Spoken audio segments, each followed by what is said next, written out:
I think it's good. Konda Surekha చిన్నారెడ్డిపై Congress అధిష్టానం చర్యలకు సిద్ధమవుతుందా? ఇప్పుడు తెలంగాణ కాంగ్రెస్లో ఇదే అంశంపై ఉత్కంఠ నెలకొంది. పార్టీ లైన్ దాటి వ్యవహరించిన వారిపై చర్యలు తీసుకోవాల్సిందేనని పేర్కొంటూ కాంగ్రెస్ క్రమశిక్షణ కమిటీ అధిష్టానానికి నివేదిక పంపినట్లు సమాచారం. ఈ నివేదికలో కొండా సురేఖ చిన్నారెడ్డికి సంబంధించిన అంశాలు ఉన్నట్టు తెలుస్తోంది. దీంతో క్రమశిక్షణ కమిటీ సిఫార్సులపై కాంగ్రెస్ అధిష్టానం ఎలాంటి నిర్ణయం తీసుకుంటుందన్నది ఆసక్తికరంగా మారింది. మరి ఇక చర్యలు ఉంటాయా? ఉంటే ఎలాంటి చర్యలు తీసుకుంటారు అన్న దానిపై పార్టీ వర్గాల్లో చర్చ సాగుతోంది. మరోవైపు క్రమశిక్షణ కమిటీ నివేదికపై కొండా సురేఖ చిన్నారెడ్డి ప్రస్తుతానికి మౌనం పాటిస్తున్నారు.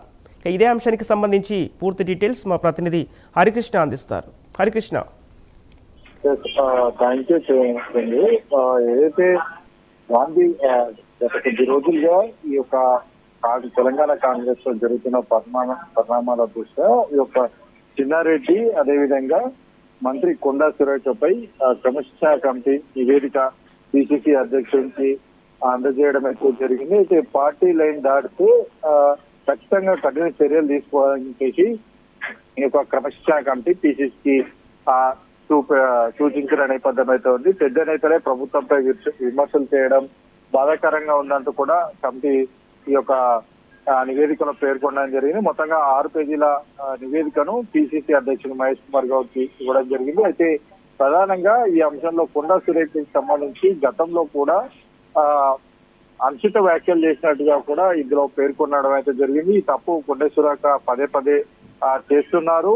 కొండా సురేఖ ఫ్యామిలీ నుండి వస్తున్న ఇబ్బందులను సురేఖ కంట్రోల్ చేయలేకపోతున్నారని కూడా పేర్కొనడం జరిగింది. కొండా సురేఖపై చర్యలు తీసుకోకపోతే పార్టీకి నష్టం కలిగే అవకాశం ఉందంటూ కూడా ఈ యొక్క క్రమశిక్షణ కమిటీ నివేదికలో పేర్కొన్నట్టుగా అయితే తెలుస్తుంది. అంతేకాకుండా గతంలో కొండా సురేఖకి సంబంధించిన ఓఎస్డీ సుమంత్ సంబంధించి కూడా పెద్ద ఎత్తున చర్చ జరిగి అతనిపైన కూడా చాలా వరకు కూడా కేసులు నమోదైన నేపథ్యంలో కూడా అది రాష్ట్ర వ్యాప్తంగా కూడా పెద్ద ఎత్తున చర్చ జరిగింది.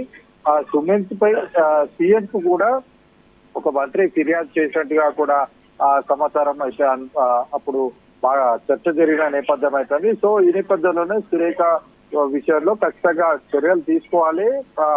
ఎందుకంటే క్రమశిక్షణ పైనే పార్టీ గౌరవం ఆధారపడి ఉంటుంది. పార్టీ గౌరవం ఉంటేనే మళ్ళీ పార్టీ అధికారంలోకి వస్తుంది. పార్టీపై నెగిటివ్ అభిప్రాయాన్ని కలిగించకుండా ఉండాలంటే ఖచ్చితంగా ఈ యొక్క క్రమశిక్షణ కమిటీ క్రమశిక్షణ చర్యలు తీసుకోవాల్సిందే అంటూ కూడా ఈ నివేదికలో సూచించినట్టుగా అయితే తెలుస్తుంది. అటు చిన్నారెడ్డి అంశం సంబంధించి కూడా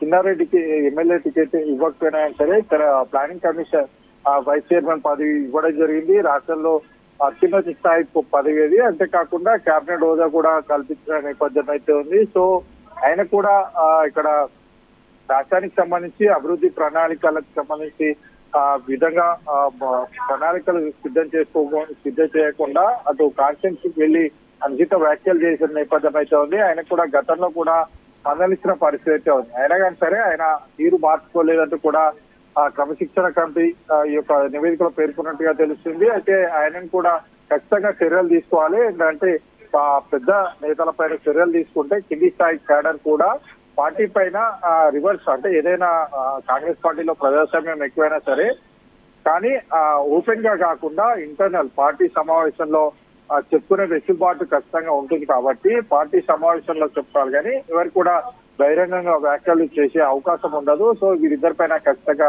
చర్యలు తీసుకోవాలని చెప్పేసి క్రమశిక్షణ కమిటీ సూచించిన నేపథ్యం అయితే ఉంది. అయితే ఇప్పుడు కాంగ్రెస్ పార్టీ అధిష్టానం ఏ నిర్ణయం తీసుకుంటున్న దానిపైన ఉత్కంఠ కొనసాగింది. అయితే ఈ యొక్క ఎమ్మెల్యేలు అదేవిధంగా ఎమ్మెల్యే హోదా ఎంపీలు వీళ్ళందరినీ కూడా వీళ్ళపైన చర్యలు తీసుకోవాలంటే ఏఐసిసి చర్యలు తీసుకోవాలి. సో ఈ నేపథ్యంలోనే ఇప్పుడు క్రమశిక్షణ కమిటీ నివేదిక అదేవిధంగా పిసిసికి సంబంధించిన అభిప్రాయాన్ని రెండు కూడా ఏఐసిసికి పంపే అవకాశం ఉంది. అయితే అవకాశం ఉన్న తర్వాత ఏఐసిసి ఎట్లాంటి నిర్ణయం తీసుకుంటుందా ఏంటన్న దానిపైన ఉత్కంఠత అయితే నెలకొన్న పరిస్థితి అయితే ఉంది.